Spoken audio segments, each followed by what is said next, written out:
Hello viewers, welcome to MTG Arena with Little Beep. Here today to show you the newest version of Temur Clover. Saying newest, it's maybe a bit of a misnomer because almost no cards have changed. It's kind of still an Eldraine set constructed deck, but Eldraine was a good set, it turns out. Once the new cards came out, it seems like a lot of people, I wouldn't say they forgot how good Brazen Borrower and Bonecrusher Giant are, but they sort of maybe forgot about the fact that you can just play both those cards in the same deck with Lovestruck Beast and Edgewell Innkeeper, and a super sick shell around those just super playable cards. So I am here to remind them.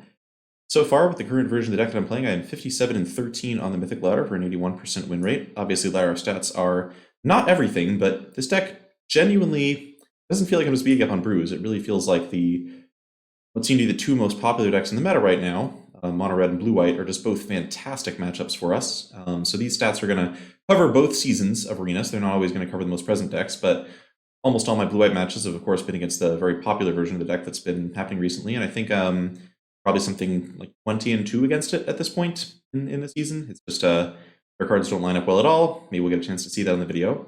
Then Mono Red's a bit of a trickier matchup because they can still just run you down pretty hard, but the big red versions that aren't like the Sandy Dog version that sometimes don't have 1-drops and play cards like Torbrand can just be really clumsy against all the interaction they can bring to bear.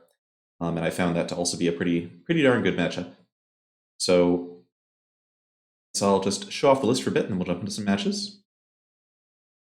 So if you've watched some of my other videos, you've seen almost everything this deck is doing. For those who are a little unfamiliar with it, let me give a quick overview. So you're just playing an adventure synergy deck with 4 copies of Edgewell Innkeeper. This card's very important. Some versions of the deck used to not play this, but it's just 1 mana, draw at least 1 card if you time it correctly, probably 2 or 3 cards if your opponent doesn't kill it, and of course if it draws a card and then they have to kill it, it's already a 2-for-1 for 1 mana. This card is very good and easily wins games by itself. Its only flaw is that it's sometimes bad top deck if you don't have much going on, but fortunately, because all your spells are kind of like 2 spells, you usually have plenty of stuff going on. We've got our classic adventure core. All of these creatures are just excellent in basically every matchup. You are rarely going to cut more than, I think, you might cut 2 Borrower in some matchups or 2 Giant in some matchups, but overall they're just like such high quality Magic cards. They're just like good creatures, and then they come with bonus abilities that are also strong. Hard to argue with them. We've got 4 Lucky Clover to double up all the abilities here and turn all these, what would normally be like an okay spell attached to a good creature is now a very good spell attached to a good creature. And 1 2-mana Lucky Clover is often going to generate you 4 or 5 spells worth of value over the course of the game, or more for that matter. You've got Beanstalk Giant, which is like fine by itself. It's a ramp card in a deck that has lots of stuff to do with its mana, but of course with Lucky Clover you get these turbocharged early ramp turns where you're going to very quickly be able to kind of keep up with like a Simic ramp deck in some cases, or just like go way over the top of something like Blue-White that is not prepared to counter as many spells as you can cast. Got Fae of Wishes. We'll get to that a little bit later, actually, because I've got actually all the additions to this deck are on the Wish board right now, besides, actually all the additions, and I'm playing Temple of Abandon. We've got the kind of 1 flex slot that's been in this deck for a long time, Incubation and Congruity. I used to not like it that much. I've kind of warmed to it. I just think all the other cards are also not great, and the fact that this misses like a small percent of the time is usually fine. Often means you're just bottoming a bunch of lands anyway, which is okay, and it's just, when you have a Lucky Clover out, all the cards in your deck are so good that all you just want is like another copy of one of those cards. But because we've maxed out on 4 ofs, we play this instead. Does the job. Then our expensive cards, we've got 3 Escape the Wilds, which is just an absurd card draw spell. It's like, is to this deck as Hydroid Krasis is to Simic, or Gadwick is to decks that play Gadwick. It's just the slam this, go way over the top, your opponent's going to have a lot of trouble type card. And then 1 Great Henge, having 4 Escape the Wilds in the main deck might be preferable, but I really like having 1 copy in the sideboard to get with Fae of Wishes, as we'll see later. And so the Great Henge is just kind of 1 more expensive spell that kind of is a card advantage source that can come out in the late game. Once in a while, you're going to hit this with the Lovestruck Beast and just cast it on turn 4. This is also kind of a flex slot. I don't think it's strictly necessary, but it's felt like pretty good to have in the deck. It's been, it's winning more games than it's losing in that slot, and it's hard to think of what I would play besides maybe a 2nd Incubation Congruity if I were not doing this. Okay, getting to the sideboard for a bit, switch back to a more favorable view for that. So most of the cards are the same. We got a bunch of Ether Gust because Mono Red's a tricky matchup in game 1, and it's nice to have a few things to sideboard in. They're also good against Nissa, which is one of the cards that's kind of most naturally attuned to fight this deck pretty well. You got an extra Great Henge. You bring this in matchups where you think Lovestruck Beast is likely to survive. And it's often a good replacement for like the Escape the Wilds in your deck if you want some go over the top card, but Escape the Wilds is expensive and kind of awkward to play, while this hopefully is going to cost 4 a lot of the time if they can't kill your 4 Lovestruck Beasts, and it's also a 5-mana card if you still have Bone Crusher Giant out, so it's like around Escape the Wilds territory there. But this is also like a card where I'm not sure we really need another big expensive effect. I think this is definitely a strong flex slot for the deck. You've got an extra Escape the Wilds because sometimes you really want to just like grab this with Fae of Wishes, especially in matchups where like neither you or your opponent has much going on. You just Fae of Wishes, you have like no Clover in play, you're just going to get one card that like kind of gets you going. Escape the Wilds is the perfect pick in a lot of those situations. You've got Once in Future, which is really good later in the game. It helps you, once the game's gone for a while, get back a bunch of cards and be really flexible, depending on what you need to do at the time. Chandra, Awakened Inferno, great against decks with counter spells. You don't really need her as a sweeper as much anymore because you now have Storm's Wrath, the new Theros card. But it's just excellent against blue-white. It comes down, it upticks. I think if it upticks twice, it's almost impossible for them to win the game as long as you are keeping the Dream Trawlers at bay. Speaking of keeping Dream Trawlers at bay, Dream Trawler is probably the most troublesome Theros card to have come out against us. In that we are not naturally able to beat it very well. We don't have Wraths because we're not a white deck. We don't have Sacrifice effects because we're not a black deck. So how do you beat a Dream Trawler? And my answer is we have 2 different cards that are both capable of shutting down its ability. We have Shadow Spear, we have Sorcerer's Spyglass. So Spyglass, of course, you can just name Dream Trawler. Can't activate it anymore. And then you've got Shadow Spear, which has this kind of flavor texty ability in addition to giving 1/1/1/1 trample and lifelink, which is good against a lot of aggressive decks or decks that can burn you out in the late game maybe, like Mono Black. It also has this kind of ability where you can make stuff your opponents control lose hexproof and indestructible until end of turn. So if they activate Dream Trawler in response to your removal spell, all you have to do is pay 1 mana to activate this, and then they have to kind of keep discarding cards. And for every mana you pay, you can make them discard another card. So Shadow Spear is great against Dream Trawler. And how are you killing it? So killing it, often a misnomer. You have cards like Domer's Ambush and Chandra, which can get it with damage, or triple Bone Crusher Giant, which is quite reasonable later in the game. But often it's just a way to Brazen Bar it, because if you're spending 2 mana to get rid of blue-white's 6-drop, that's a tempo loss that they have a really hard time getting back from. Other cards, we have the 1 copy of Fling. I'm not running expansion anymore. I found that it's often kind of unnecessary, that this deck is good enough at dealing incidental damage to decks that the 1 Fling of a Beanstalk for 15 probably kills them. Between Chandra and just random attacking stuff, you don't really need the expansion too badly. That said, I could see expansion coming in for Great Henge on the board. I think it would be a fine choice. 1 Return of Nature. So we have 1 Mystic Repeal and 1 Return of Nature. Mystic Repeal is pretty important, actually. I'm really strongly a believer in this card. It gets rid of cards like Anax without killing it, which is nice. They don't get tokens. And it's 1 mana, of course, which means that if they tap out for Anax and you've like ramp with a Beanstalk Giant, you can just go use Fae of Wishes, get Mystic Repeal, bounce, get rid of Anax, and you're just kind of keeping up with them on tempo by doing that kind of thing. It also gets rid of Wilderness Reclamation and Doom Foretold and Gods, and just is really having a 1 mana interactive effect against a lot of different decks in the format is super nice. Even just getting rid of something like an Elspeth Conqueror's Death after they get the first ability, but before they get the second ability, is often quite worthwhile.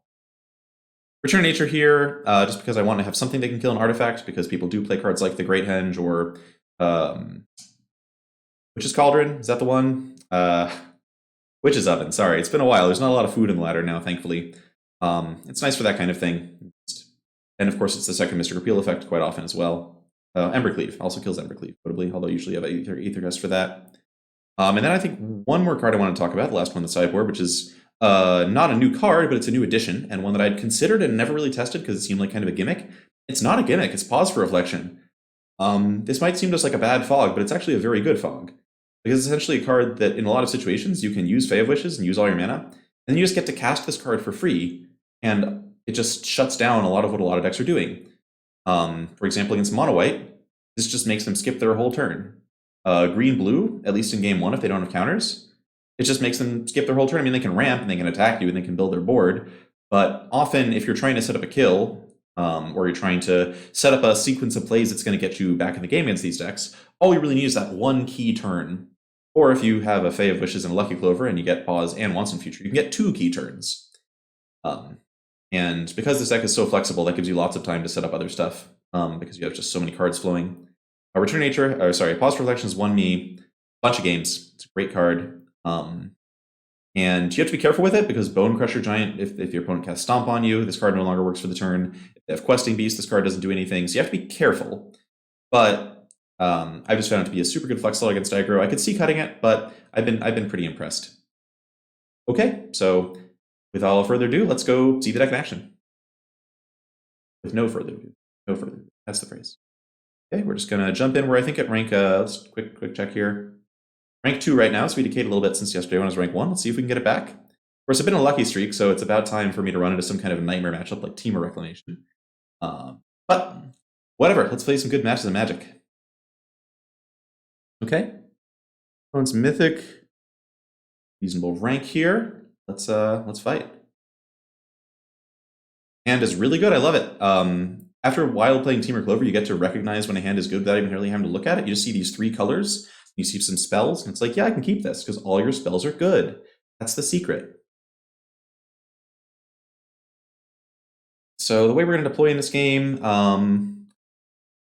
is interesting. The question is always for hands like this, do you play Innkeeper on turn 1? It costs 2 life with using one of these lands. It opens it up to removal, although the only deck that can remove Innkeeper is usually mono red, and this hand is great against mono red anyway. Right now, it's looking like my plays are going to be something like turn 1 Innkeeper, turn 2 Clover, turn 3 double spell with something, and then draw a card off Innkeeper. I think I'm fine with that. I'm just going to be happy running it out. It's also if I'm not hitting lands and you just cast Bonecrusher Giant on turn 3, like if this is White Control or something, I just want to draw a card. And I'm okay just having the ability to draw a card on turn 3. And it looks like it's ramp, okay? Well, Temple of Mystery doesn't tell me much. Could be Team Reclamation, could be almost anything, but pretty happy with Innkeeper. This turn's actually a little interesting. If they are a ramp deck, so the options are basically Team Lucky Clover or use Fae of Wishes and just draw a card and try to make sure we're hitting our land drops.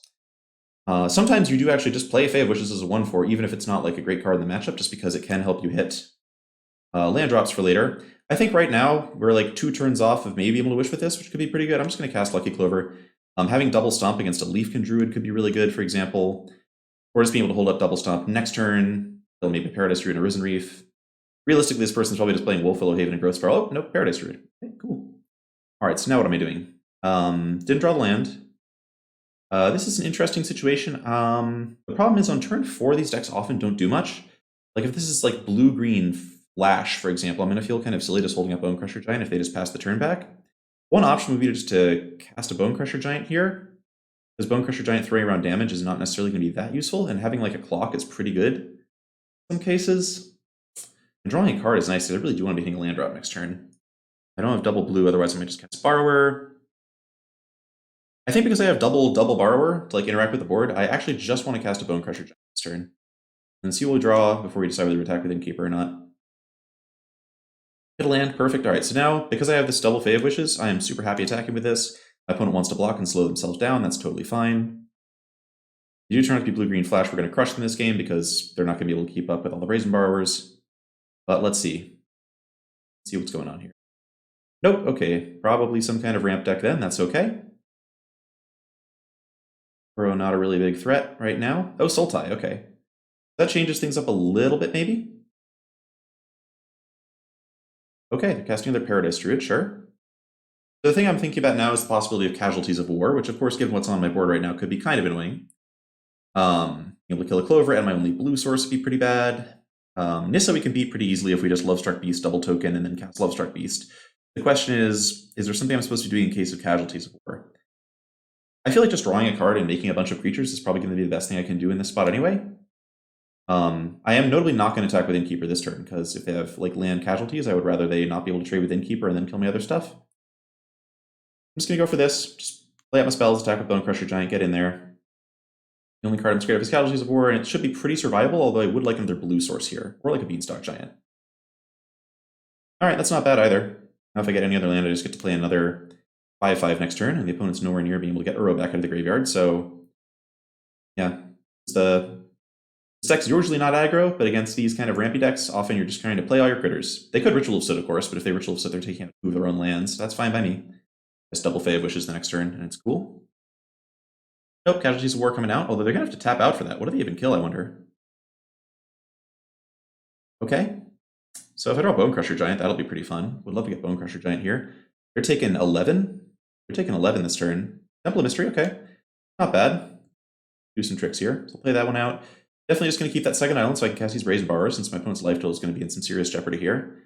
And I'm just going to go ahead and cast this out. I have nothing else to do with the turn, so I might as well just play another 5/5. And attack for 11. And next turn I have a couple of Brazen Borrowers available if the opponent's trying to block. Another Casualties of War, I don't think they even have time to cast it. We'll see if they can keep up with this here. I guess they could just have a bunch of small removal spells because this deck plays stuff like Tyrant Scorn. This looks like maybe a Nissa coming down. Oh, Pelucranos. Okay, Pelucranos plus a fight. I appreciate that, opponent. I appreciate you. And holding it all up. Yeah, the fact that I can just bounce Pelucranos in response to this fight is probably just going to win the game. Right. Yeah, they're just dead on board. If they try to bounce, if they try to fight with Pelucranos, it doesn't even work. So I'm just going to do this and kill. Pretty sure I'm not overlooking anything here. Bye.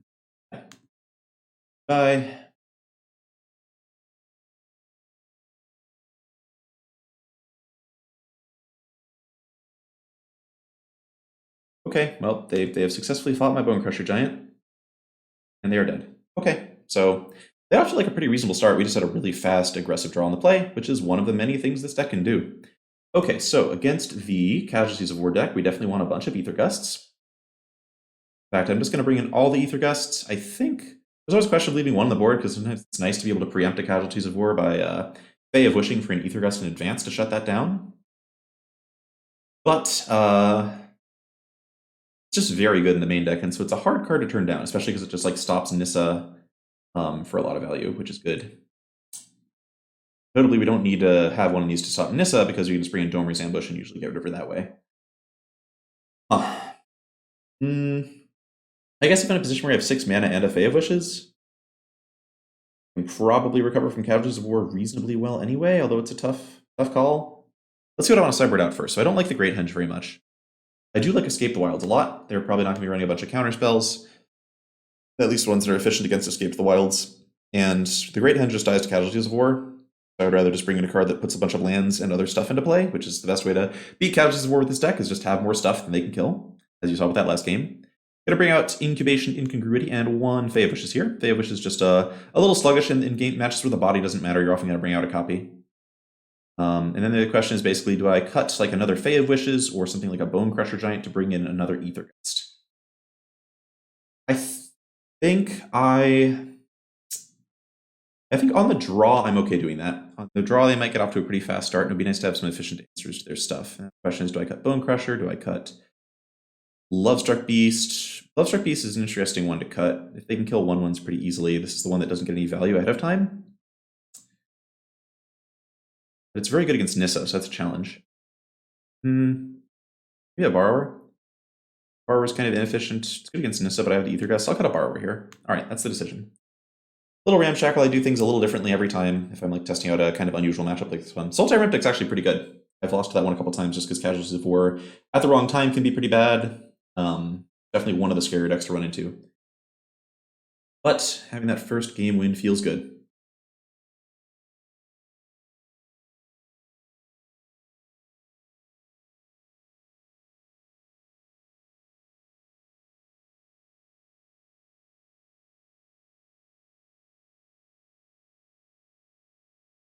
All right, this hand is worse than the first one for sure, although Double Innkeeper is pretty tempting. The one thing I'm a little worried about is if this deck might be bringing in Legion's End. That is a card I have occasionally seen. I still think I keep this. It's got like a reasonable curve. I don't really want to be mulliganing here.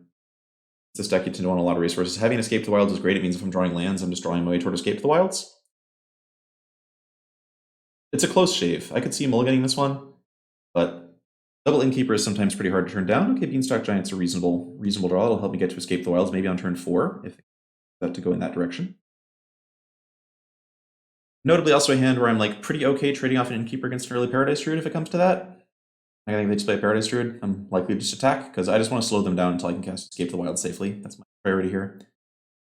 Not the aggro deck with this hand, that's for sure. Okay, Growth Spiral. All right, so now, of course, the thing I would really be sad about is if I just dropped Edgewell Innkeeper the second and they just Ritual of Soot. I feel like a little sad, but then that does mean they're not doing anything on the board and I get to go do Beanstalk Giant things. They have cards like Pelucranos, but I don't want to hold up Brazen Bar in case they play Pelucranos because a lot of their stuff just isn't good to bounce on turn 4. So I'm just going to do this. Put in tap, cast Innkeeper the second, and if they really want to get their value with a Legion's End or a Ritual of Soot, that's fine. I'll just Beanstalk Giant, be right back up to snuff with them on mana, and hopefully they don't have a Nissa to bury me in the ground right away. That would be good. Okay, it's just Polukranos. Great, so I can just bounce that for a little bit of tempo.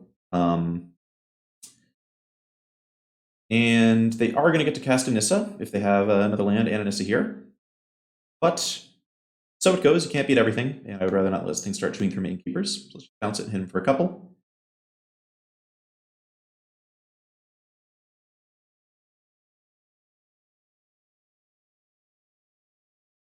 And here's the Nissa. Yep, okay. So this will happen sometimes. They have the ramp, they're on the play, they get the Nissa. Ether Gust would be an excellent draw here, assuming they don't have Mystical Dispute. They might, of course. Temple of Epiphany, huh? There's an interesting question of whether to just... I can't get rid of Nissa this turn anyway, but it feels like I'm just supposed to cast this Borrower. It's a little bit of a feel bad that I'm not able to get rid of Nissa, but there's nothing I can do about it. So the question is, do I play Temple of Epiphany first? There's a chance that I could get like a Forest and a Lovestruck Beast and then make a token and then triple block the island or something, but I think I'd rather have the Scry value just because I'd really like to dig into an Ether Gust if I can. Not interested in this breeding pool. And I could wait to cast this. I guess there's not any really reason not to wait. If they want to counter this, I'm kind of okay with that. So I'm just going to click next here. There's no value to really drawing here. But probably going to die realistically. Active Nissa against a couple of Innkeepers with no... That would be a good reason to play Lovestruck Beast, right? Like if I had cut a Beanstalk Giant instead or something, I could just cast a 5/5 that turn. I'd be feeling like in a much more reasonable place for this game. If they play a Krasis or something, this is going to be hard. And we'll take a very good Escape to the Wilds to bail me out. No blocks yet. We'll be jumping with these later possibly, but not for now.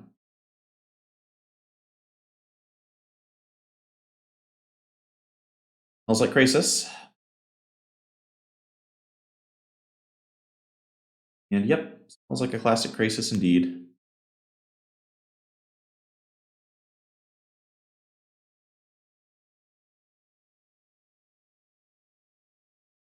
Okay. So I'll just cast this, whatever. Almost certainly dead, but play it out for just a smidge and see what happens. All right, Brazen Bar is okay. If I hit like a Clover, then this becomes actually a completely reasonable winnable game. Didn't hit a Clover, so what do I do now? So I can actually kill the Nissa, which is cute. So I can just bounce the Krasis, swing in at the Nissa, hit the Nissa with Bone Crusher Giant.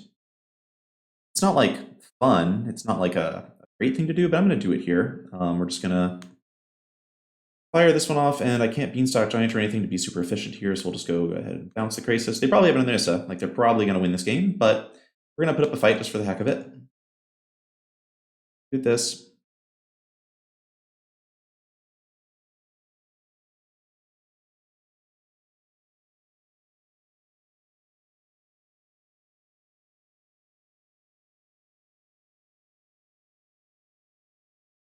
All right, what can you do with 7 mana here?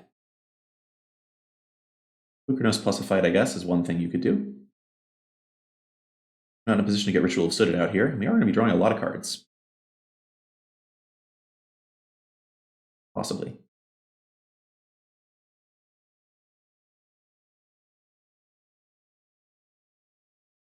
So this isn't another Nissa going on. Cards in Graveyard. They have 4 cards, so Uro they could get back pretty soon if they wanted to. Looks like it's just going to be Polyk and hold up a fight. All right, sure. Wow, they're just killing Innkeeper right away. That's cool. All right. Tapped out a little bit. I like that. I like that. Got another Innkeeper. Huh. There's a part of me that doesn't even really want to play Escape to the Wilds. Part of me just wants to play an Innkeeper and just draw a bunch of cards. And maybe have some blockers when all's said and done. I could Beanstalk Giant, get a land, play Innkeeper, play Bone Crusher. I'm at 8. They can Polukranos to fight Innkeepers pretty easily, though. And I'm almost dead to a lot of stuff. Interesting. And also Ritual of Soot hit me for 5 with Polukranos. Other option is to play Innkeeper and then play Bone Crusher Giant and hope I get something good to do for 2 mana, like another Brazen Borrower, or a Bone Crusher Giant, or an Ether Gust could be pretty reasonable. Worth doing the Beanstalk Giant for mana first. I think I'm going to go for this play. It's close.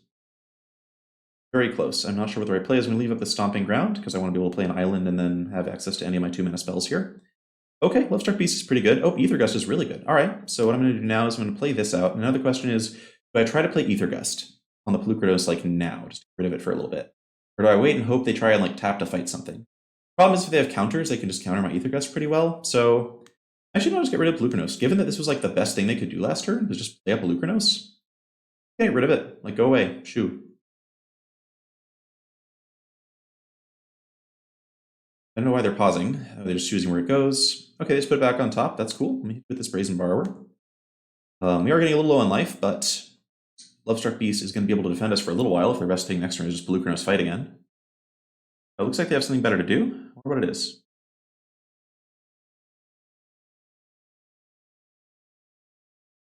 No, just attacking. Okay. Well, take out the forest. The question is, do I block with Innkeeper?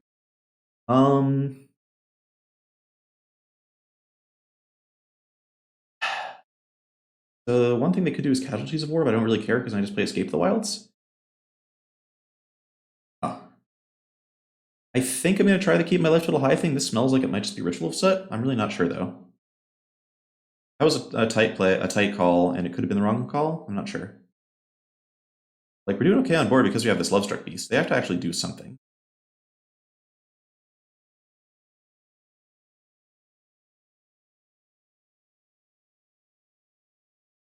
However, in my opponent's position, I would just be playing Hydroid Crisis and trying to kill me in the air rather than messing around with stuff on the ground like Pelucranos, but I don't know what's going on with them over there. Gotta be tempting to Casualties of War if you can. Cavalier of Thorns. Okay, let's see if they hit an Uro off that. Or Pelucranos, I guess. Both those would be pretty solid. Okay, they hit an Uro, but no Pelucranos. Thrashing Bronthon's an interesting one. Okay, so this is definitely just going to be Escape to the Wilds here. I want to leave up blue-red because I have a forest in my hand. What? Would love a Lucky Clover, so I get a couple tokens off this Lovestruck Beast. That would be pretty clean.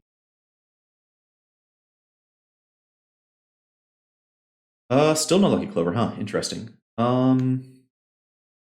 So then, what am I doing? I would prefer not to take a bunch of damage off my lands. I could just play 2 lands and a 5/5. Draws a card and stops the island from attacking. The other option is to make a 1/1. A Lovestruck. How bad is going to 6? That puts me dead to 2 land attacks, but I'm not really going to be taking land attacks anyway. The thing I'm worried about is Ritual of Soot here. I could also Beanstalk Giant, make a token, and then just do a bit of chumping. Interesting position for sure. Let me go ahead and play out. Let's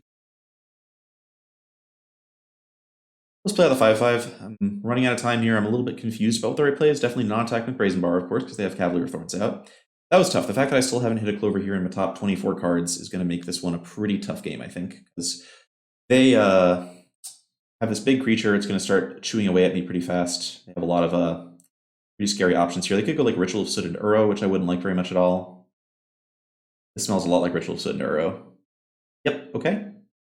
Or Ritual of Soot and Pelucranos. Both those are strong. Okay, Pelucranos is in. Pelucranos can fight blockers, which is powerful indeed, so I need something interactive. Bay of Wishes, that's kind of interactive. What does that do for me? I can get Pause for Reflection, which is pretty cute if the opponent doesn't have a counter.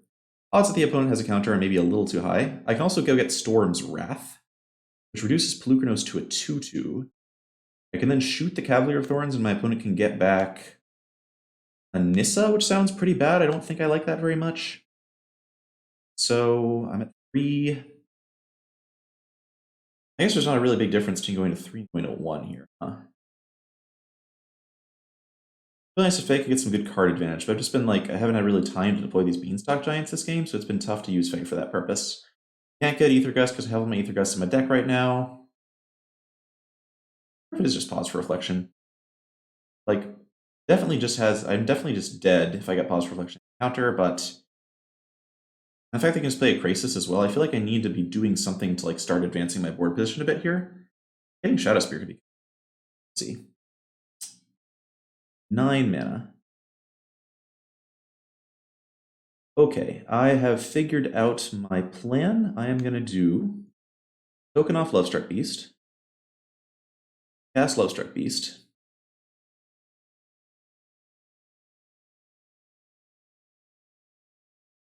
cast... Actually tough. So they can Pelucranos down a token. If I shoot Pelucranos with Stomp, they can't... They actually just need to cast 2 blockers, huh? Yeah, this is tough. Really tough. All right. Now let's do this. Let's shoot Pelucranos. This is probably wrong at this point. I think we're probably dead almost no matter what we do, given the opponent's number of cards in hand there. Play this out, play the Bone Crusher, but not feeling great about the way this game is going, especially because Cavalier just gets to chew through something. You notice this game was like kind of close. If I'd ever had a Lucky Clover at any point, we would be vastly ahead at this point because I'd be able to deploy these Beanstalk Giants. This Fae of Wishes would have just been getting a bunch of good stuff this turn. But that's all right. We fought the good fight. Ritual Soot does just kill us. So that's that. There was absolutely no play, aside from Pause for Reflection, we've had against Ritual Soot. But of course, if you'd gotten Pause for Reflection, they wouldn't have had to cast it there. So that's just how the cookie crumbles. Now that I've seen Cavalier of Thorns out of their deck, which I guess is actually probably pretty common, but I hadn't realized that. I definitely want this 4th Borrow back, and it's just so good against Pelucranos and Cavalier. And I'm just going to put this Ether Gust to the sideboard for situations like the last one. It might have been useful. And yeah, let's just run back. See if we can get a Clover this time. Definitely surprised at how close that game wound up being, in terms of just us not dying for a while and having draws that would have gotten us to an even position. Escape the Wild's turn was like a key one where a Lucky Clover could have turned things around. But the people who say this deck is worse with Lucky Clover, definitely correct. Definitely correct. No argument there.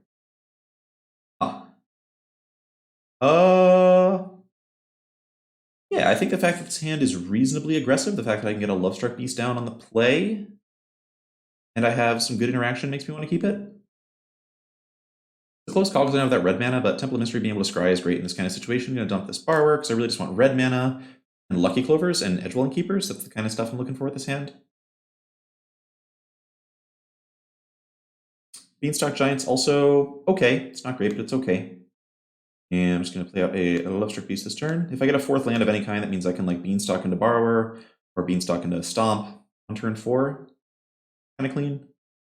Getting Thought Erasure, I wonder? Oh yeah, Thought Erasure. Okay. So yeah, the only important thing that we have going on really now is this Lovestruck Beast. I don't really care what my opponent erases. I assume it's Beanstalk Giant. I don't know what's in their hand, so it could be something else.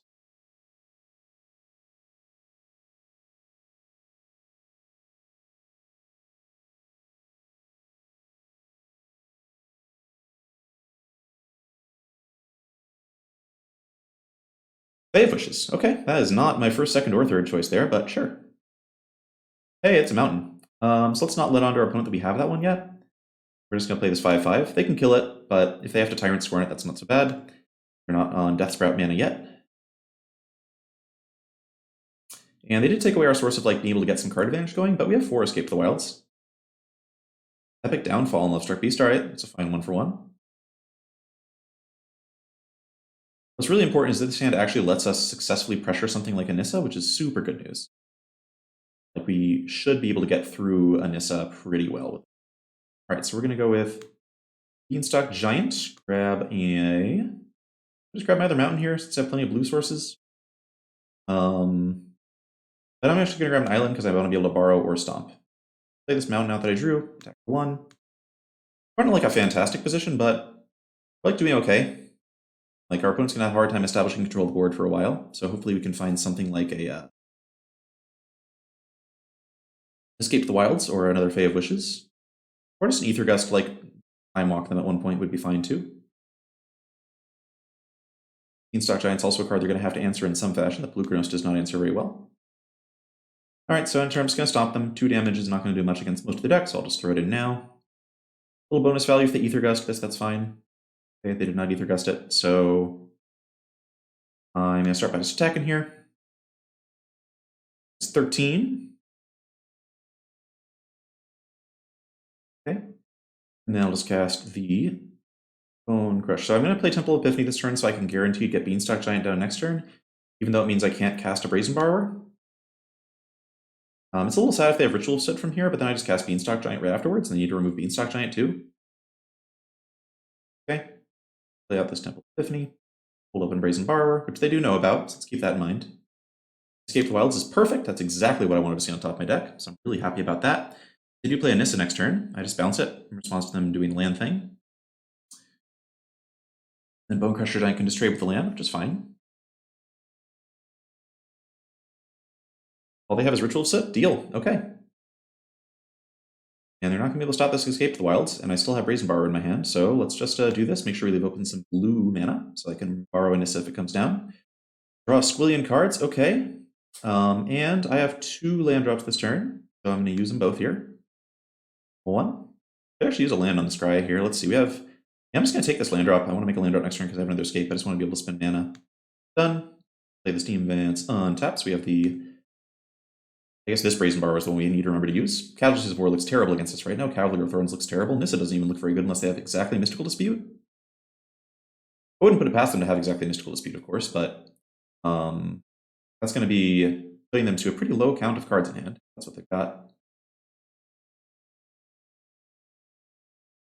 We also have the second Brazen Borrowers. They're not going to get to keep Nissa in play no matter what, which is great news. Here she comes. Sure. Let's see what land they're going to pick before we borrow this thing.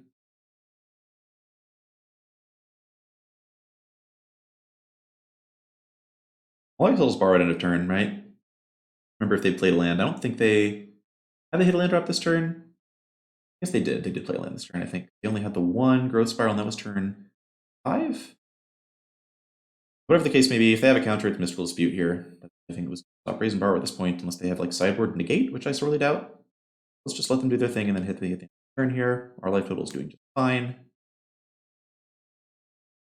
Burrow or something, maybe? They have a lot of cards in the yard, I guess, because they put a lot of cards in the yard naturally. So an Uro could come out. Not would matter that much.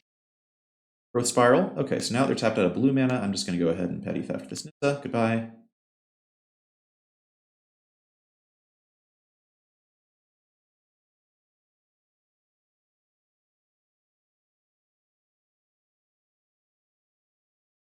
Wow. Okay, they just took 2 off their land. I wonder what that's about.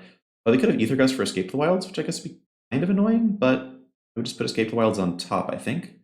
I'd like to leave up... Let's see. So I would like to leave up 2 green so I can play Innkeeper into Lovestruck Beast. So let's start with leaving up... go like this. Escape to the Wilds? Got the Ether Gust? No, they did not. Okay, that's a lot of cards we just drew there. Some good ones, too.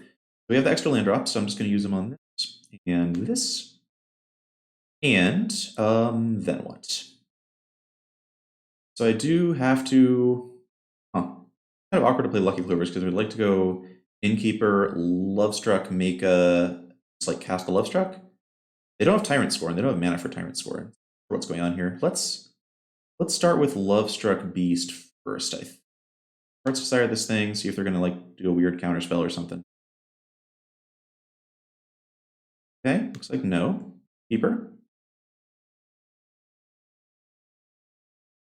Lovestruck Beast. So these Lucky Clovers aren't doing a ton right now, but we have a bunch of cards we could draw that would make them pretty darn near lethal. Like this one, for example. This one's really good. Our opponent's going to have a hard time next turn. That's nice that they're not targetable by Casualties of War yet either. Okay, all they have is more Growth Spirals, but they still don't have enough mana, especially because their deck doesn't have a lot of forests, to really be able to do anything too scary. Even Nissa into Krasis is not going to make a very big Krasis, and then I can just double Petty Theft their stuff. So, not sure what we're scared of here. There might be something. These ramp decks very often can figure out a way to have something, but the thing I'm scared of is definitely not Nissa. Okay, this hand is lining up. Like a Nissa and then Krasis for 5? We kill Lovestruck Beast and attack with 2 lands, but we're still at quite healthy life total. They have not managed to get... They've like gotten some Growth Spiral ramp, but they haven't really achieved any card advantage. It's starting to show now. They just don't have a lot going on over there.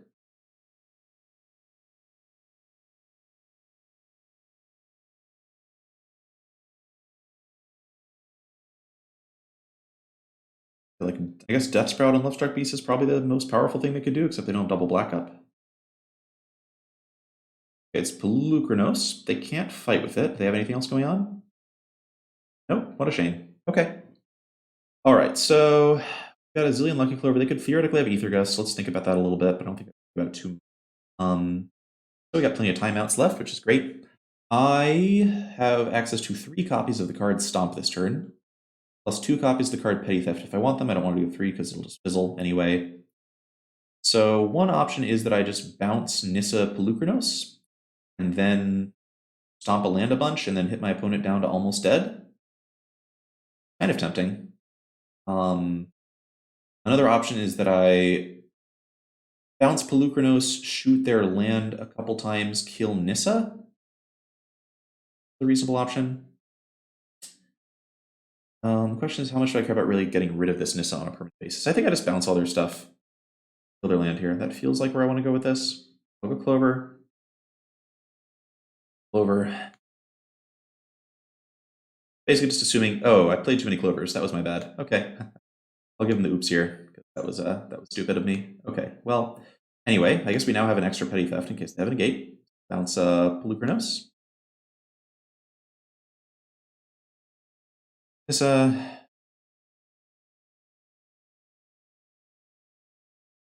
Pelucranos again. Unfortunately, there's no way to prevent this. Oops. All right, well, I'm going to play this land out because it lets me go Bone Crusher into Triple Stomp into actually just casting Bone Crusher. We're going to stomp your land. Stomp your land.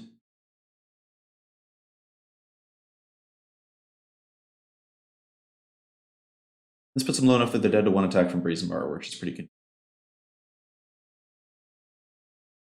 In fact, maybe it's correct just to hold up Brazen Borrower for that reason. Think of it.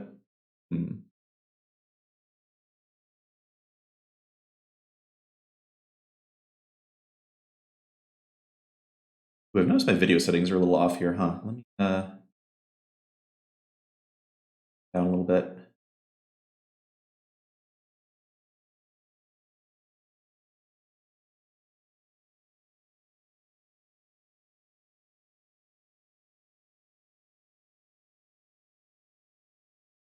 It might just be dead over there. Maybe they're thinking about an Ether Gust. Go. Oh, I can't change the video settings. Darn. Okay. I'll turn things off after this match. Let's see.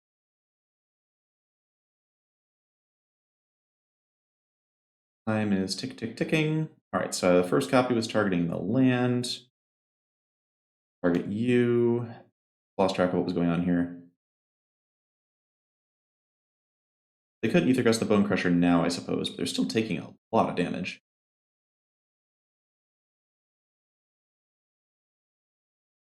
They can't Ether Gust the Bone Crusher. They only have 1 mana. All right, I think they're just here. Holding Mystical Dispute. Okay. Okay, so now we're just going to attack for 7, put him to 2, dead to Brazen Borrower. They could have like a Crisis, which would make the Brazen Borrower play slightly awkward.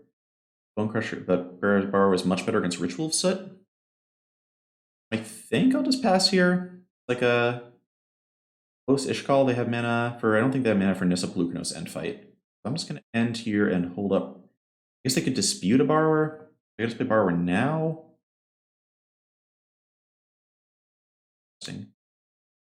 Let's just play Bone Crusher. This might be silly, like Ritual of Soot could get me here. Oh, another Borrower is nice though. That's gonna make it really hard for them not to die. Goodness, into Ritual of Soot, but I think that would require them to kill 2 of their own lands. This backup Innkeeper, notice how good this is? This is like a 1 mana card that's just going to guarantee I draw a bunch of cards and can reload, even if they manage to stabilize the board from here, which is cool.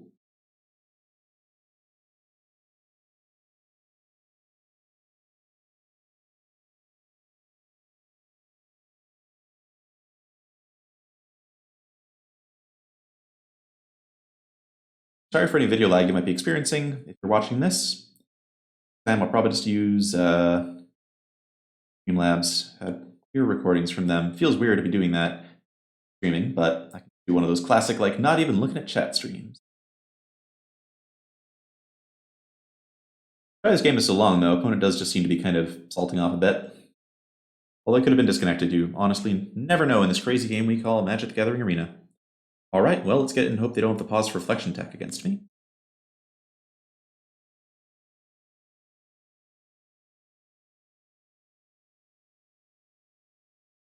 Yeah, so this Stuttering tip can be rough because some of their interaction lines up well, but cards like Pelucranos do not line up well.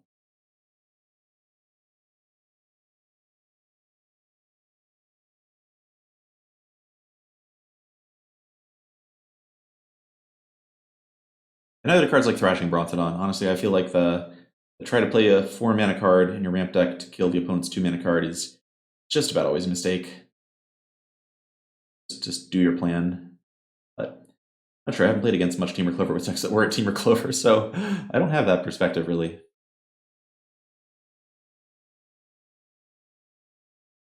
Okay. That's game. All right. This one got us back to number 1. Let's see. That was so long, I might only have time for 2 more matches, which is a bit of a disappointment, but it was definitely an interesting match, and we are number 1. Nice. Temur Clover did the thing.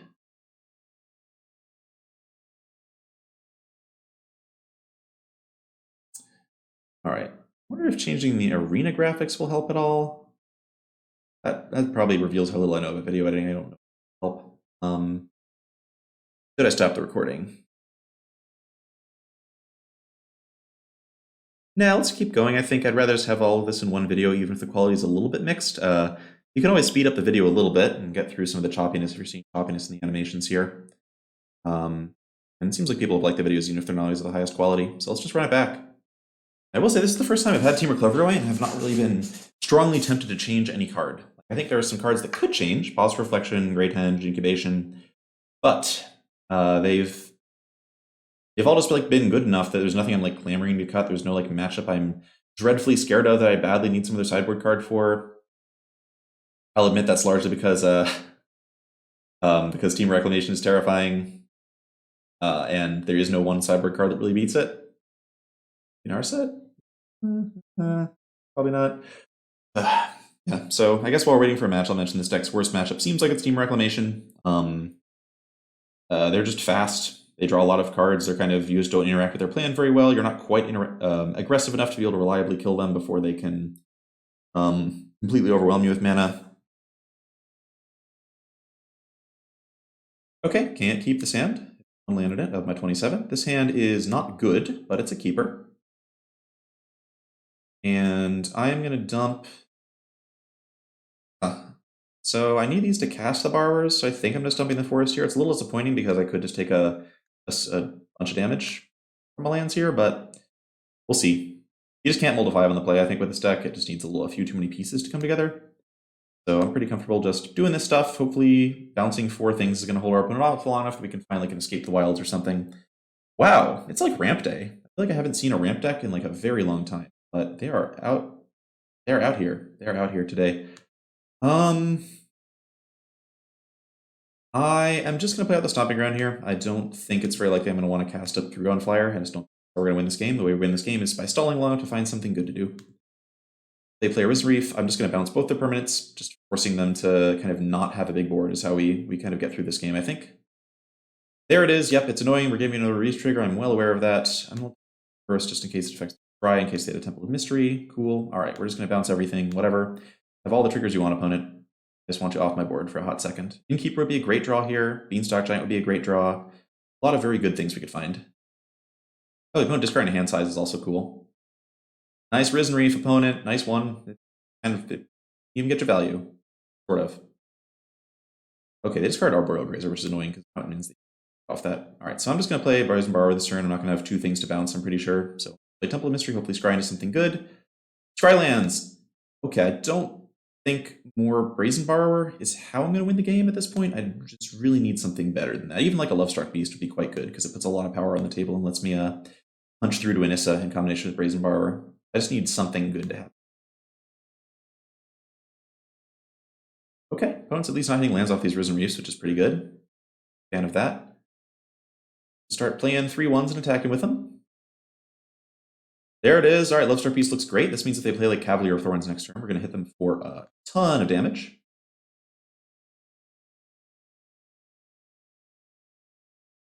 Yeah, at least puts them in the range where a Bone Crusher Giant will just kill them.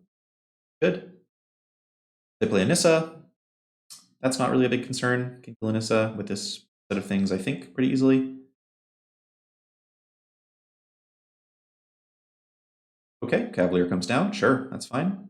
Not going to let you play Leafkin Druid out. If they play an Arboreal Grazer, I'll be moderately annoyed, I suppose. The yard here, just in case. Okay, nothing too scary yet. Hey, Edgewall Keeper is a great draw. I like that one a lot. Okay, so now we're just going to go with another Brazen Borrower. Just bounce everything. We just need to attack. Attacking is how we win this game. And we're going to target the thing we care less about hitting, just in case they have a counter. No, that's not right. Veil of Summer no longer exists. So say goodbye to all your permanents.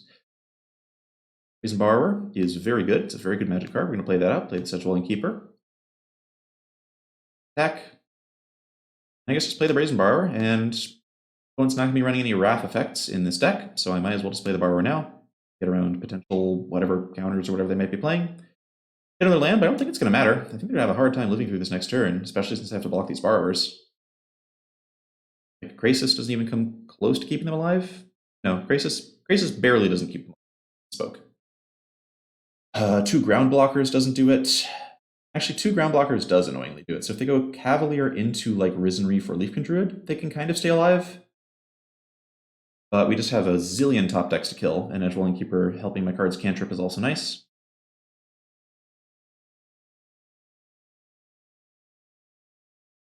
Let's see. Yeah, kind of close shave. Close shave.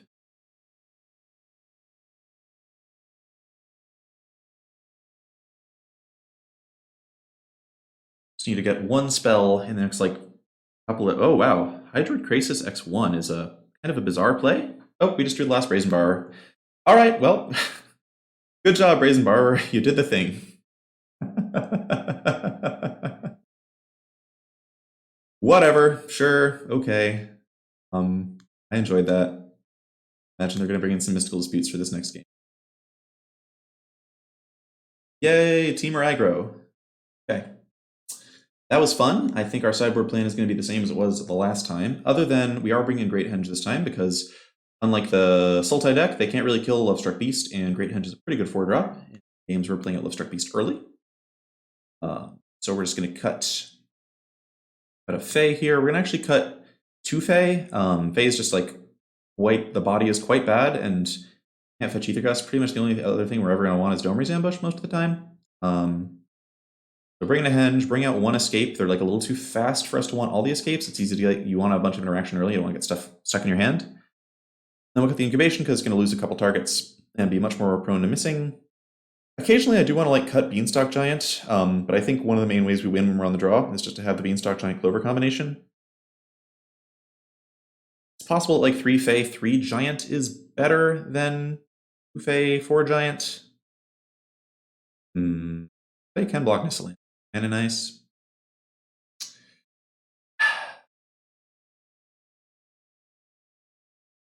Definitely close. I think we're just going to try and increase our number of nut draws. It's also nice that Beanstalk Giant plus 2 mana interaction is like a pretty good way to ramp and still keep stuff going.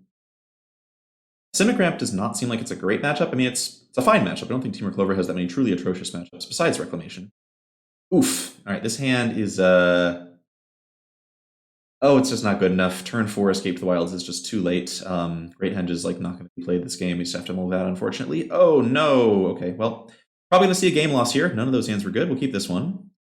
Interesting. So the hand itself is pretty interesting. I definitely dump Fae of Wishes. That's not going to do enough this game. I think my plan is to just try to Great Henge my opponent quickly and hope that works. It's not a good plan. I don't expect it to work, but it is my plan. Okay.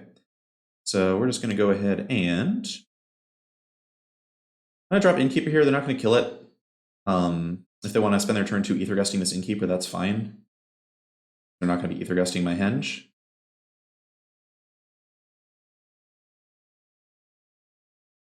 But yes, I'm going to hope that Game 3's draws go a little bit better. Everyone is thinking. Oh, they're thinking about Ether Gust. Brazen Borrower or my Edgewell Innkeeper. Okay, sure. Escape the Wild is not great. Can I hit a land drop off this Temple of Mystery? Lucky Clover is interesting, but this is an example of a game where it just does not fit the plan. I just really, really, really want to go Lovestruck Beast integrate here and then have backup creatures or something. Anything that's not a land drop just is not going to work for me.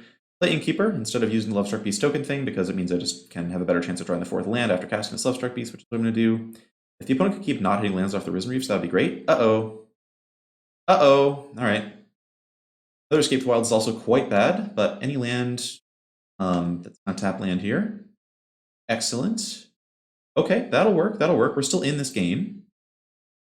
It's going to be hard, but we're in the game.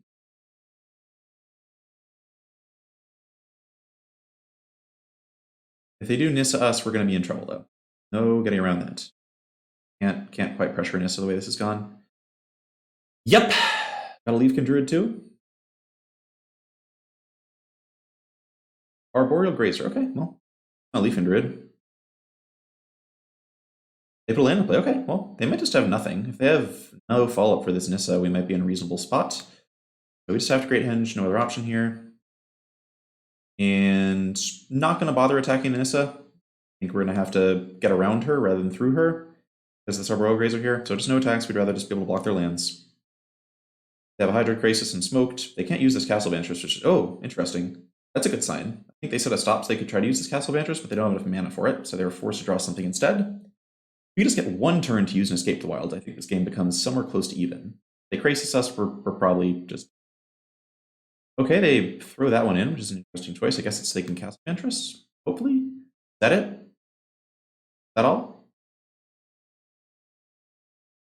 Looks like that's all. All right, we have a chance. Let's hope they don't have Aether Gust. Okay, lands are fine. They're not going to be running Quench, so I might as well just Escape the Wilds now. One Brazen Bar would be excellent. Did not hit one, but I did hit Innkeeper, which is pretty good. So let's... I can't think of a reason I would especially want to Stomp this turn, so I'm going to go with Forest, Innkeeper, draw myself a card here. I could use Beanstalk Giant and then use Innkeeper as well. Interesting. Could I do that instead? I should probably do that instead because I have this Escape the Wilds that I can use. So we're going to do this, grab a Forest, play an Innkeeper, and pray our opponent like doesn't hit anything too devastating. Scrying, sure. I assume they're going to get to Crisis down at some point, but with double Innkeeper in play and a Great Henge, we might be able to push past it. The fact that they scryed 2 to the bottom is super good. I like that a lot. It's for me to get a Forest, so I can play Innkeeper. Draw myself a card off that one. All my adventure creatures draw me 3 cards, so if I can just like get enough Aether Gusts, that'd be cool. Still no attacks. Life total is reasonably safe. Am I dead to Finale of Devastation? I might be dead to Finale of Devastation, depending on what's in one's hand. They're bottoming even more, which is great, kind of. They are going to hit real spells at some point. Doing the thinkety-think over there. Oh, that's a lot of forests, okay. So, Brazen Borrower. Hey, that's a card I like. I like that one. Okay. This is going kind of okay, maybe. This is about to ultimate. I would like her not to ultimate. Let's start with Brazen Borrower. Right? Yes. Like, we know we're doing this. We know we can't let them untap with her, and they have no blue mana up right now, so let's just get rid of this Nissa right now. Goodbye. Okay, so we have access to 1, 2, 3, 8 mana. Because I have all these cards that I'm drawing off the Innkeepers, I don't really feel a deep need to play Escape to the Wilds right now. I'm just going to try and build out a good board here. I do want to stomp Risen Reef here, probably. Start here and see what I draw there. Use you. This other henge isn't going to do much, but that's okay. The first henge has already done good service for us. Draw 3 off this. Interesting question now of whether I'm supposed to just like stomp the Risen Reef or whether I'm just supposed to play this Bonecrusher Giant just to draw 3 more cards. We'll just play Bonecrusher Giant to draw 3 more cards, huh? I can actually hilariously cycle this Great Henge and then cast Bonecrusher Giant, which actually does just gain me 2 life on net, and so this is... I think this might be the first time this play's ever been correct, but it feels amazing. I'm just going to play this. Keep the one that's untapped, and we gain 2 entire life, and make a 5/4 that draws me 3 cards. Yeah, I think we're probably going to win this game. Against all odds, the Simic Ramp deck did the thing. I mean, I played a lot of Simic Ramp. Know what the thing is like. Now what I want is Fae of Wishes. Now I definitely want Fae of Wishes. And should I attack? I have 2 things that can block lands. I'm at 20. Yeah, I'm going to start attacking here. Go. They have Finale of Devastation. I'm okay trading Lovestruck Beasts off for lands here. I just want them not to Finale of Devastation. That's all I care about at the moment. I guess in theory, maybe I should have attacked first because I could have threatened to stomp the second land, but I am totally fine with that trade. They don't even really have enough mana to like Nissa and do anything too threatening, I think. As long as I find like 1 more Brazen Bar or Aether Gust here, I should be in pretty good shape, I think.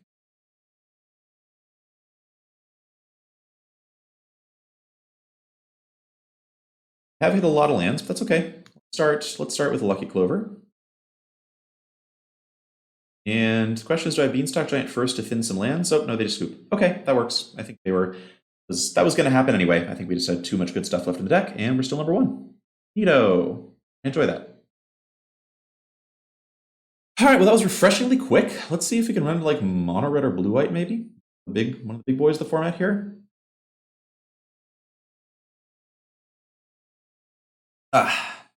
Nothing more refreshing than the Nissa and nothing else game. Well, they did get pretty unlucky there. They probably should have beaten our Mola 5.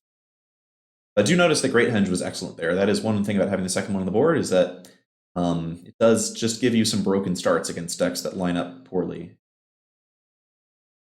Although, yeah, the Brazen Borrower play was quite bad. And also should have just not bounced my 1-drop. They really, really should have held up for bouncing something more significant, especially given the amount of mana they were going to have. I didn't know what was in their hand at the time, but it just feels rarely correct. Next, I'm going to think about they might have been thinking about me playing a Fae of Wishes on turn 2, and they're maybe just trying to stall me out on lands, which could be reasonable.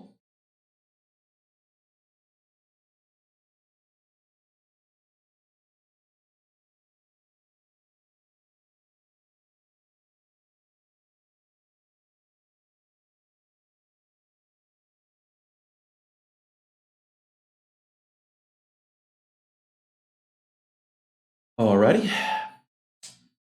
Yeah, seems fine. Bonecrusher Giant is definitely the best all-around adventure creature in the deck. It just is pretty fine against everything. Keeps Planeswalkers from getting too high, provides reasonable pressure against everybody, hits aggro really hard. Like, if our opponent's mono-red right now, even though man only has like 2 reasonable spells in it, they're both just like 2 or 3 for ones. So easy Steam Vents here. We won't play that one out because that way Steam Vents and Force give us access to all our colors. It's a nice little heuristic to use. Okay. Gutter Bones. All right, so something aggressive. I'm going to play this Forest and pass the turn here. Definitely want to make sure we're pulling Priest of the Forgotten Gods if that one comes down. I'm interested in this is mono black or not. Like black red, something or other. Red Horde Butcher. Okay, so glad I held this Bonecrusher Giant up rather than just stomping the Gutter Bones. Right now, goodbye.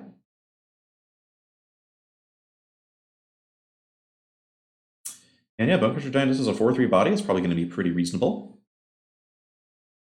And I'm just going to play this land that doesn't hurt me. Play my 4/3. It could get claimed, of course. You always have to watch out for, but feeling pretty okay so far. Midnight Reaper. Sure, can stomp that one too. All right, Temple of Epiphany is the easy choice for the land to play this turn. I'm probably just want to hold up the ability to stomp the Midnight Reaper in case they cast some Nightmare Shepherd. Gonna bottom that for sure. I don't mind taking 2 beta ammo off the land. I would like more spells here.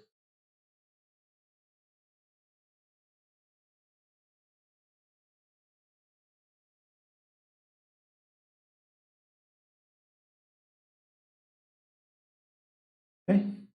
Attack with both, maybe? Just the Reaper. All right, so question is, should I stomp the Reaper or trade Giant with the Reaper? I think I'm okay just trading Giant here. I would really like to be able to stomp a Priest if they play one. Otherwise, all the Bonecrusher Giants in the world are not going to help me very much. And I just have, because I can stomp their Gutter Bones end of turn, they're not going to be able to put that much power down on board against me. So I'm going to make this block, it's fine. We kind of 2-for-1 each other there. Particularly, they've spent 2 mana and 3 mana on their Butcher and their Reaper, and I spent 2 mana and 3 mana on their Stomp on my Bonecrusher. It's all good. Woe Strider's down. Okay, so I'll just kill that one. No problem at all. Resolve in case they have a land. We'll just do this at the end of their turn. Okay, sure. And a cat. Strider here. So they could have some damage that they want to throw down at me here. Cat plus Mayhem double plus Oven is dangerous. Hopefully Escape the Wilds is going to give me enough material that I can fight through that. I have drawn no spells yet, so I would like to get a spell at some point. Hopefully Escape the Wilds will have a there.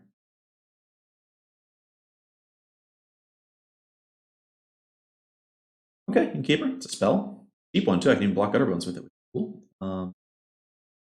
Land-wise, not really for anything particular. Let's get the second green down, pay 2 life, Escape the Wilds. I could have Innkeeper Bonecrusher that turn, which is like a thing that in theory is maybe reasonable, but I think I'm pretty just impatient to get the escape down. This is interesting now because unfortunately I can't escape and do a bunch of other stuff next turn. We'll see how much pressure they put down.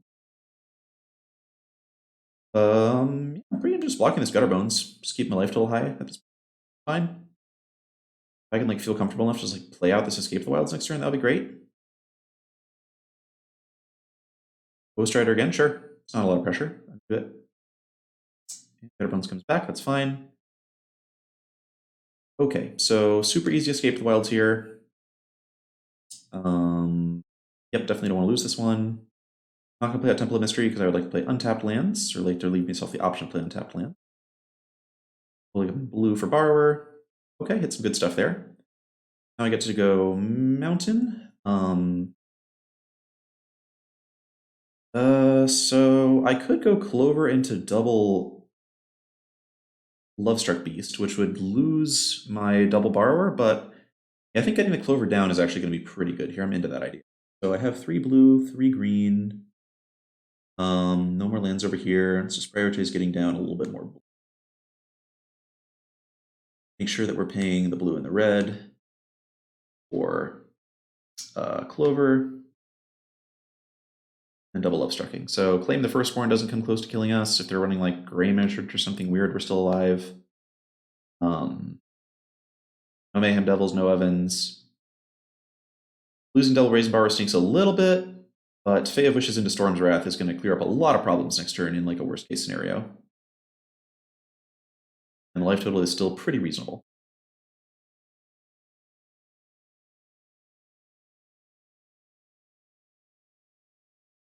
I guess the thing to watch out for would be like Karoxa, maybe? That could be a source of a bunch of damage, given that I have nothing with spells to discard here.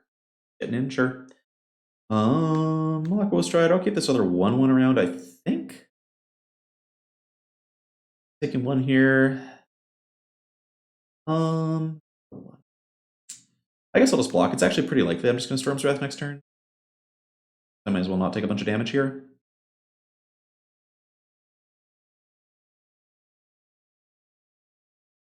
Another Strider, okay. So yeah, this card's like good. I'm not going to say this card's not good, but sure, a heck is a lot less scary than Mayhem Devil. Although I guess ideally you want to draw a mix of those. Okay. Oh, Theros Escape the Wilds makes this extremely trivial, so now we're just going to do Fae of Wishes. Grab Storm's Wrath. Probably cast Edgewell Keeper afterwards or something, whatever. And what else we got with this? Granted, so I would like some life gain, I guess. Here. I'll just grab. Could be Henge. I have a Lovestruck Beast. I'll just grab the Great Henge. Then that's reasonable life gain. I don't need Shadow Spear, I don't think. Grab Storm's Wrath with the other copy. Play Storm's Wrath. They're going to do a lot of scrying, but they're going to need more than a card off the top of their deck in this case, I think. There's a real question of whether it's worth going to 9 for the Innkeeper. I think it is. I have enough stuff out here that it seems fine. Do that.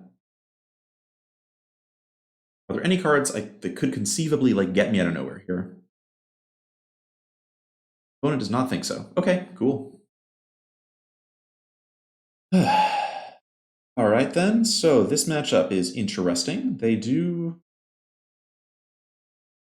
The question is always, do they have enough red cards for Aethergust to be worthwhile? Probably not, I would guess. It's possible they're doing like Chandra stuff, but I feel like that deck is often just like a light red splash for Mayhem Devil. And having like dead Aethergust stuck in your hand is not fun. Resting something like a 1-mana claim. The Firstborn is also not that good. It's nice to be able to stop Mayhem Devils, but I don't think the rest is really the thing we're doing in that case. There's a question about bringing in Domer's Ambush. It's a little bit more flexible and like a priest. And if you want to fetch removal out of your board, you're almost always just going to be going for like Storm's Wrath or Aethergust to get rid of Mayhem Devil.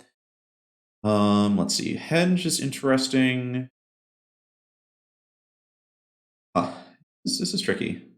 I like Fae Wishes a lot because it's a great blocker. Feels like a matchup where I probably want... I'm okay with bringing in a Henge for an Escape the Wilds, I think. The fact they have like Ancthus Rampage for artifacts is a little awkward, but I think I like the life gain off Henge. just enough for it to be worthwhile.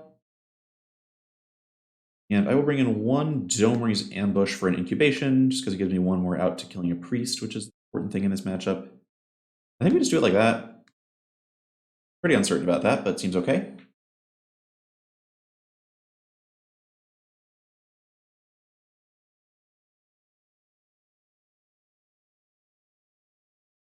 Okay, well, this hand is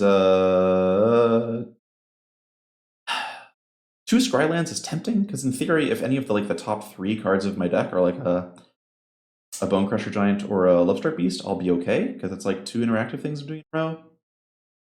But there's just like too much of a possibility this hand does nothing until turn 4, so I am gonna mulligan it. This hand is awkward, but better nonetheless. Gonna keep that one. I'm gonna dump the Henge. Yeah, gonna dump the Henge. Would not have been better as an Escape to Wilds there. Okay, Beanstalk Giant's cool, so I am actually just gonna put out this Temple of Mystery here. Playing Innkeeper turn 1's nice, but I really need to make sure that I'm playing an untapped land on turn 2 and turn 3 so I can go Clover into Beanstalk Giant. I think second Beanstalk Giant does not tempt me. It's good with Clover, but I actually do need to be able to cast spells against my opponent. Like I need a Brazen Bar or a Lovestruck Beast or a Bone Crusher Giant here. Boy, I really need those things. Brazen Bar especially.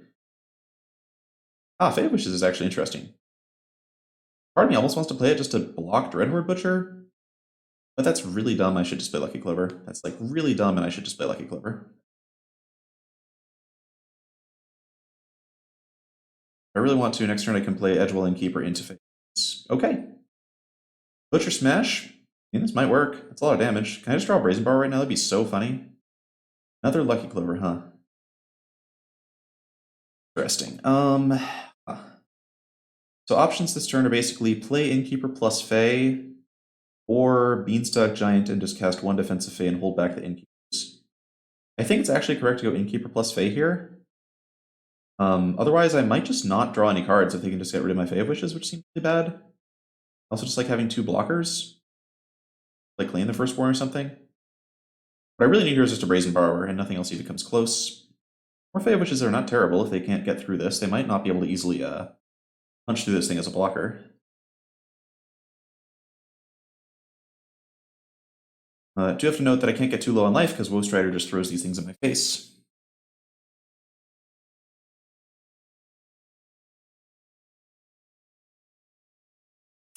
Here they come, no surprises there. I am just going to run this block. Sure, get to grow a little bit. Both of them staying below 4 power is pretty key. Noxious Grasp the Innkeeper? Sure, I do not mind my opponent spending 2 mana to stop my 1 mana and then playing a 1/1. That is all fine. All the things that just happened were fine. Okay, Mountain's kind of clean. What am I doing now? I could double Fae of Wishes. Problem is, what am I even getting? I can't get Storm's Wrath because the Dreadhorde Butchers will just kill me. I could get like double Ether Gust. Maybe that's just right to get double Ether Gust here. The other option is now I can Beanstalk Giant into Innkeeper cast Fae again. Means I'm getting a lot of mana and I'm drawing some cards, but I feel like I want the cards from Fae in order to like interact successfully here. Huh. Interesting. You're resting. Okay, so if they have Claim the Firstborn, I go to 3. If they have Woe Strider, I die.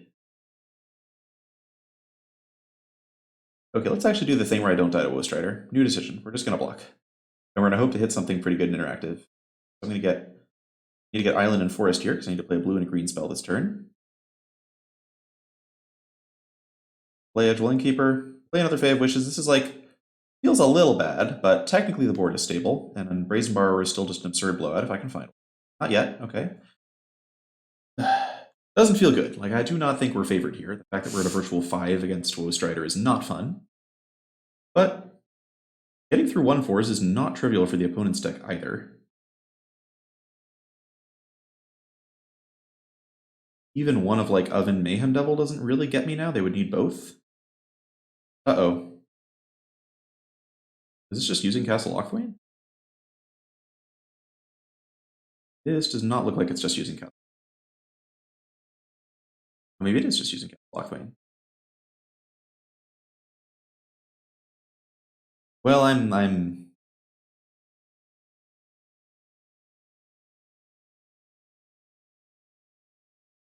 Hey, just cast a Locthwain. Love to see it. Okay, okay, okay. No priest. I guess they couldn't priest. They don't have mana. Good. Feels like they have claimed the firstborn. They're just like, am I supposed to claim the firstborn if I have wishes, or what? What's going on? That would be funny. I would enjoy it if that was what they're supposed to do here. Witch's Oven. Okay, so that's a little tight. I do need to actually do some stuff at some. Okay, Lovestruck Beast is, I guess, a reasonable starting point. Huh. So right now I'm thinking about, is there any reason to think about situations where I can get these Fae of Wishes back to my hands, and then maybe get like Shadow Spear? The Shadow Spear plus Beanstalk Giant will shut my opponent down really hard. If I like cast Beanstalk Giant this turn, the next turn I can bounce back Fae and Wish, but I still can't actually get Shadow Spear out quite yet. So I think my play is just going to be Clover, triple tokens off of Lovestruck. I could just cast the Lovestruck to draw a card in case I hit like Brazen Borrower, but I think having the extra blockers is going to be really good against all these Red Horde Butchers. If they have Mayhem Devil, I'm going to die. No ifs, ands, or buts about it, but whatever. Cast this now. I'm not going to play the land out yet. I'd rather just have the option to draw a Scry land and scry with it. Or just play it out as tap land, sure. Huh. And I am going to play this land out, I think. Not worth it trying to hold cards for Fae of Wishes with the strategy I've chosen. No need to attack here. That's not what the game is about. Definitely an interesting spot. But a spot where I'm dead to a lot.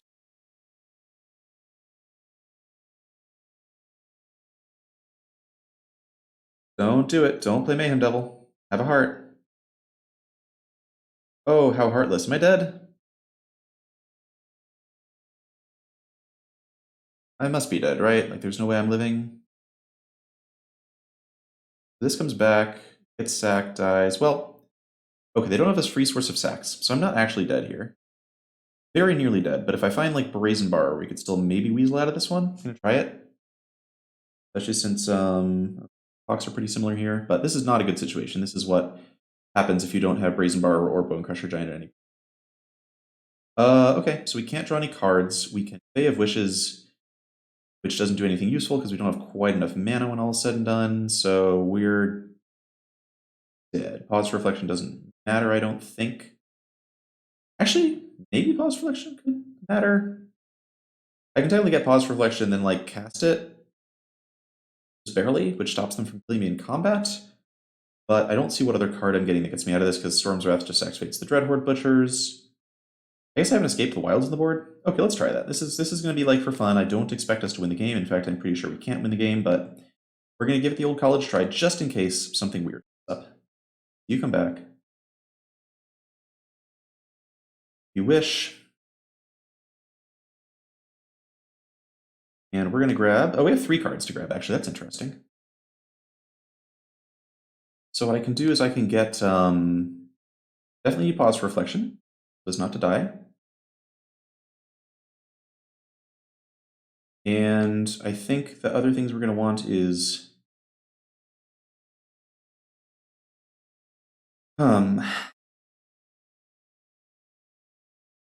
So Great Hunters are in my deck. I can't get one of those. I think I'm kind of bound to get Shadow Spear here.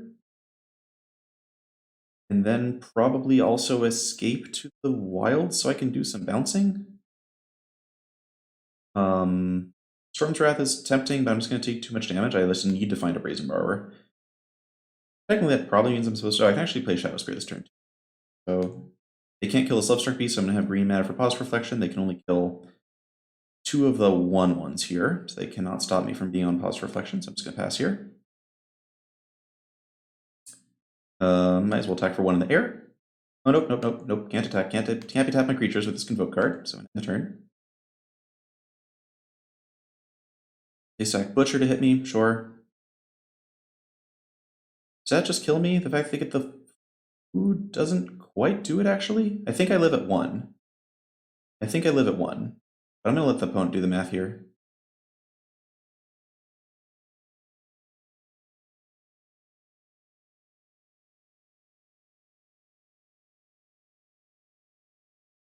Trying to decide whether to target me or target these 1/1s. This Love-Struck Beast can't start hitting them with Shadow Spear on it. It is nice that this is like a position that I would have certainly been dead in any previous version of the deck, but Pause for Reflection, you can kind of see the value of it, right? Oh, they're even thinking of going after Love-Struck Beast. Oh, going after Love-Struck Beast kind of works, actually, because they can take out my green creature. Actually, they can do that. But they have to lose a bunch of damage to do that, and then they can't kill me. They're just going to do this instead. They're not going to do the fancy. The kill me with sacrifice stuff math, which is totally understandable. I think they're like 98% to win, because they could also just draw another oven. Oh wait, I'm actually just dead to them sacking. Okay, they haven't figured this out yet, but I'm dead to them sacking the clue. I forgot about them just being able to sack the food. I forgot about them just being able to sack the food. I can't win here, but just in case they screw up, I'm going to let them do some targeting here. But I am in fact dead, so if they target this correctly, I'll just scoop it up. All right, so that resolves. Mayhem Double is also targeting me. That resolves. Okay, yeah, we're just dead. Sorry about that. Still, we dreamed the dream there. And we get to take game 3 on the play. Hopefully we just find some sorts of interaction. Ethergust continues to be interesting against Dreadfort Butcher. But it is not good against Witch's Oven either. I could see wanting like 1 copy of this, maybe? Over maybe a Beanstalk Giant? Yeah, let's treat this a little bit more like a serious aggressive matchup and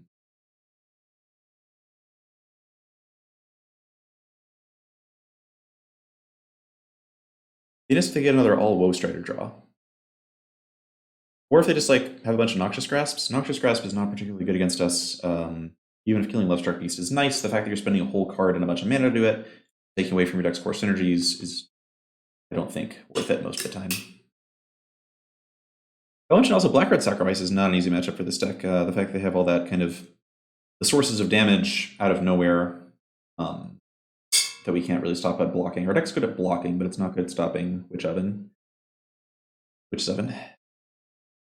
One of the matchups I lost in the MCQ, I went 9-2, but did lose Black-Red Sacrifice. And looks great. Even with the Great Henge being a little awkward, I am super happy to keep Clover Beanstalk Borrower. If I draw any land, this hand is great. And if I don't draw a land, double Borrower on turn 3 is going to hold our opponent back for a while, which is cool. And the Great Henge hopefully comes in handy later. They just play Cat into Oven, and Borrower's awkward, but so it goes. Definitely just going to play out the Clover here. I'm not going to do Temple of Mystery stuff. I just want to have the option to draw an untapped land and Beanstalk Giant. Worst case, they would Angrath Rampage the Clover, which is not so bad. Ember's Shieldbreaker. Oh, that was even worse. Never mind. I take it back. But that's okay. They spent their turn 2 killing my Clover. I am okay with that. So options here are Temple of Mystery, so I can bounce something big if they play something big. A Mayhem Devil I could bounce, or a Woe Strider, or a Midnight Reaper.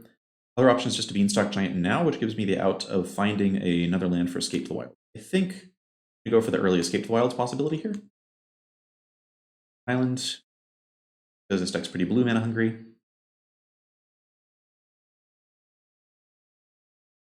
Maybe we get Drill Bit and lose Escape to the Wilds, but kind of fine. Witch's Oven, sure. And Shieldbreaker. Okay, that's all fine. Much damage coming at us just yet. So we can't escape the wilds here. Do I play out Innkeeper? That's interesting. It is kind of just Mayhem Devil bait. Play Temple of Mystery first. I think I'm probably not going to do Innkeeper here because it's good to play with Great Henge later. Another Temple of Mystery. Not super interested in that one. On the other hand, it's a nice distraction if they have a Noxious Grasp. Actually, I would just block Shieldbreaker with this too. Just trying to get my life total high at this point. So let's play this out. They do have Mayhem Devil, like kind of unfortunate, but also kind of fine. Because Innkeeper is not necessarily essential in my plans, so I can just bounce the Devil.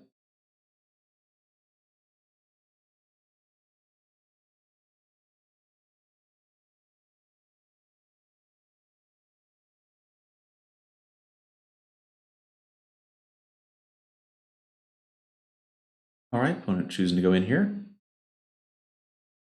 And I'm just going to comfortably block the Shieldbreaker here, just trying to get my life total high. I don't care about drawing cards enough to... I have a lot of cards here, as long as I don't get Drill Bitted. I don't think they have Drill Bit. They probably would have played it last turn. Okay, nothing of the kind is happening. So I have the option to use Borrower. Just bouncing an oven does not seem super powerful. I think I'm just going to take my turn here and hold this up for later. Keep the wilds. Love piece is nice. It'll make it easy to get the right hench and play later, maybe. Hit. Okay, some reasonable stuff.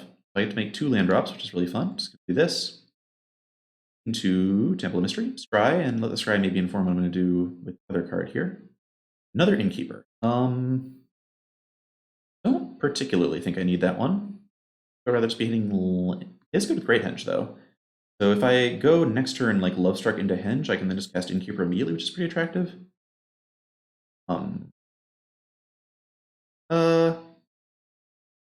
Let's keep that one. And that actually makes me want to. If I do that play, I'm not using either the Bone Crusher or the Fae of Wishes. I'll keep Innkeeper on top, because I have a bunch of cheap adventure creatures here. Let's just do this and see what happens. I think opponent's best move might be like Castle Lochthwain or a Noxious Grasp or something, which would be fine. Okay, it's just Castle Lochthwain. Now, of course, they might just have Second Oven Mayhem Devil or something, which would be pretty bad. But absent a Second Oven, I think we're in very good shape. Fae of Wishes can also just kill 1 oven, which is Midnight Reaper. Okay, that's dangerous because it draws a bunch of cards, but I'd much rather see a Midnight Reaper than a Mayhem Devil here. Sort of tempting to block just because it forces them not to have the free sack. They might just have a Gutter Bones though. I'm gonna say no blocks here.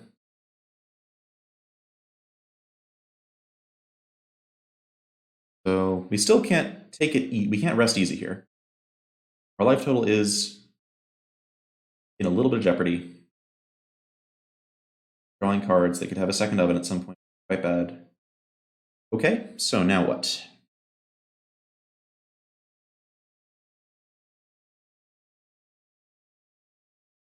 I think so. I could Fae of Wishes. I could Stomp plus Granted plus like make a Lovestruck Beast token, which like takes out the Reaper. It lets me grab some kind of interactive spell to maybe deal with an Sorcerer's Spyglass to take out Oven, which is cool. Assuming they don't have another Shield Breaker, which they might.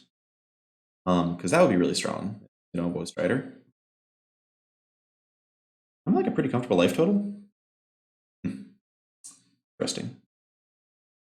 They have no offensive pressure. If I just take out this Midnight Reaper. All right, why don't I do... Part of me just wants to get Raid Henge down as soon as possible, I will admit. Or like draw a bunch of cards with the Innkeepers. Okay, new strategy. We're going to draw a bunch of cards with the Innkeepers. Change options. Play this. Shoot the Reaper. Die. They could have Mayhem Devil at some point, which would be sad, but whatever.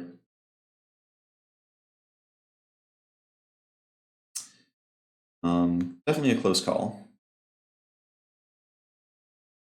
Play out this Fae of Wishes. Cards off it. This was a tough turn. It's almost certain that I played something in this turn wrong because I had so many choices. So many choices. Another Great Henge. Cute. Okay. Not necessarily looking to take more damage off this land so I can make a token or whatever. So I'm just going to play that out tapped and passed. That Brazen Borrower up here. Actually kind of down just attack with Innkeeper here, I think. If they want to bring back a cat and lose like some sack value to block this. I think I have more than enough cards at the moment. And I'm actually kind of okay just trading Innkeeper for a food if they want to do that.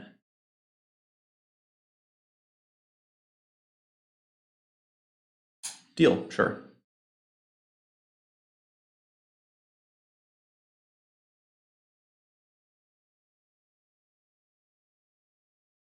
And the 8th land drop is nice. It means I can go Beast into Henge into another creature next turn, which is cool. We have a lot of cards in hand, though. They're capable of putting together a lot of damage from nowhere. Opponent says, good game? Oh, wow. Okay. I guess they just flooded super hard. Never mind. This was going to be... that was supposed to be an interesting game, and then something happened. I think we were ahead, even if their hand was normal, because I could borrow a Mayhem Devil at the end of their turn, but... I guess that's magic. Long video already. All of those matches were just marathons. Yeah, I think I'm going to call it a night from there. thanks all for watching the video. I'll try to record some more of these soon. Hope you got a little bit of taste of what Temur Clover does. I'll note that we really didn't have a big bananas game where Fae of Wishes just went crazy and I got all my cards from my sideboard. You have to play against blue-white to find a deck that's mopey enough to give you that kind of time. But maybe next time. In the meantime, if you want to try out Temur Clover yourself, hope you do. It's a cool deck. All the cards you're crafting, for the most part at least, are playable in other decks. And it's a lot of fun. Good learning curve. And if you ever have any gameplay footage that you'd like to send me, go ahead. I am happy to watch it and give pointers because I love watching people play this deck. And with that, have a good day.